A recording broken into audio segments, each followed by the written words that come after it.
Good afternoon. Welcome to the Weekly Livestock Market Update. I'm Brownfield anchor reporter Megan Grebner. With us is University of Missouri Scott Brown. Good afternoon, Scott. Good afternoon, Megan. It is one of the weeks we've been waiting for since the government reopened back up, and we'll talk cattle on feed and cold storage in just a couple of minutes. But to get things started, let's recap what happened this week in the markets. Yeah, if we start on the cattle side this week, we'll call cash-fed cattle basically unchanged for the week. We just had really light runs as the market was waiting to see what we got out of today's cattle on feed report.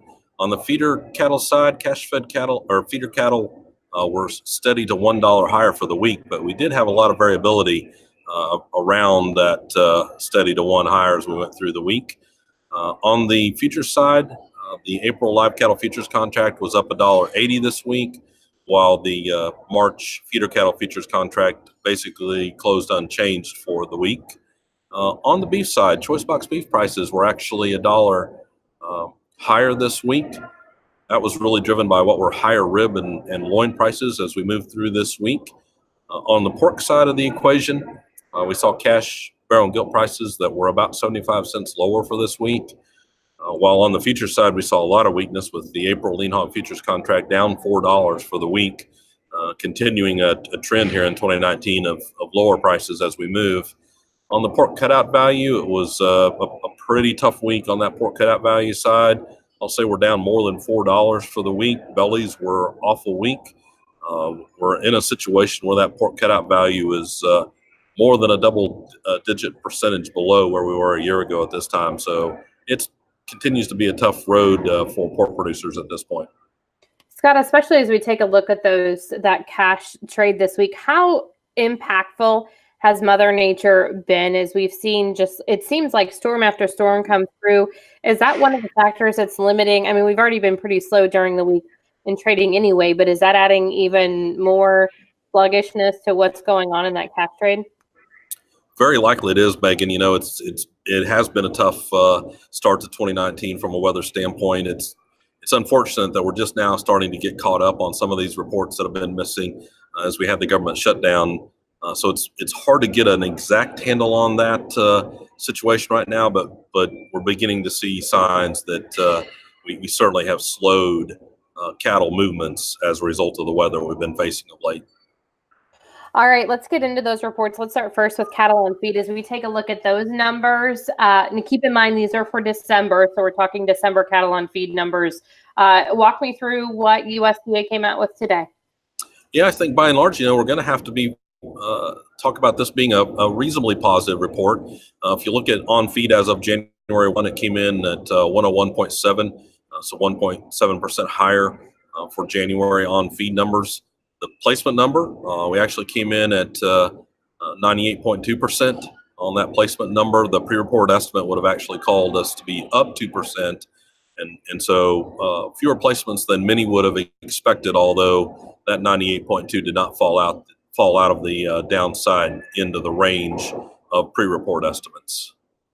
I think when we get into those numbers a little bit more, I think we should talk a little bit about that heifer number specifically. As we talk about the percentage of heifers in the inventory. Yeah, you know, if you look at what we got out of that report in terms of the makeup of on feed, heifers again for another quarter made up 38% of total on feed numbers. Those are the kinds of levels of heifers in the on feed category that tells me that we've probably slowed down substantially any kind of growth in the beef cow herd. And I'm sure we will talk a little bit more about that next week and do a little bit more detail.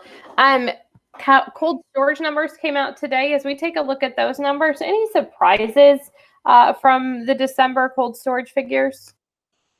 Well, I think you can look at maybe pork here to start our discussion on cold storage. We were up 3.1% in pork ending stocks this December of 2018 relative to year-ago levels. So more stocks. We were down 0.5% relative to November, but probably tells us one of the reasons why we've seen some weakness, I guess, in where pork prices have been.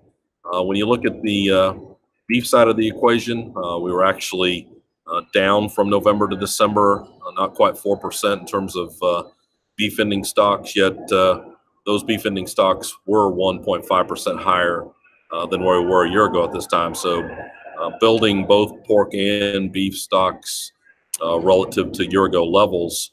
The chicken side, you and I have talked often about what was happening to chicken stocks for much of 2018. We actually saw December chicken ending stocks fall below year ago levels. It's been many months since we could have talked about that. They're actually down right at 5% from November to December and are basically unchanged relative to where we were a year ago at this time. When we take a look at those numbers, is that a product of an increase in consumption, or is it a retraction or a slowdown in production there as well? Yeah, I think, Megan, when you look at it, by and large, we're going to talk about production that's come in better alignment with where we are on the consumption side. So a slowing of production, I think, is primarily responsible for those chicken cold storage numbers.